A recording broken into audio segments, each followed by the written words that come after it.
If you're signing up for Strique and want to apply a coupon code to avail an offer, here's exactly how you can do it. I'm Siddharth, and in this video I will guide you through the process step by step. First, go to dash.strique.io.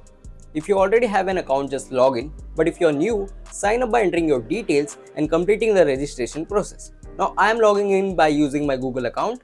Now if you are an existing user who hasn't made a payment yet, you will be directly taken to the payment page after logging in. For new users, after signing up, you will need to create an organization by entering few details. Let me show you how.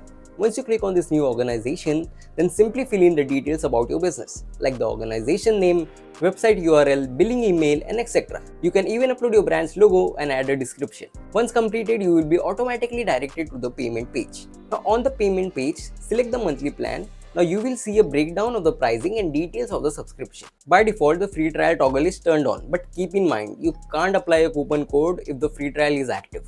So to unlock the coupon code option, simply turn off the free trial toggle.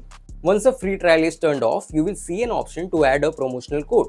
Now click on it and enter your coupon code.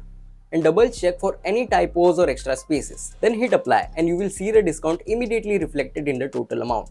Now review the final amount after the discount and enter your payment details. Once everything looks good, click subscribe or complete payment and wait for the confirmation message. Once the payment is successful, you will get a confirmation email and you will be redirected to your Strique dashboard to start using the platform. Now if you face any issues, check if the coupon code is valid and correctly entered. Make sure the free trial toggle is turned off. Verify that your payment details are correct. And if you are still stuck, feel free to reach out to Strique support at hello@strique.io. That's it. Now you exactly know how to apply a coupon code while making a payment on Strique. I hope this video helps you out and thanks for watching.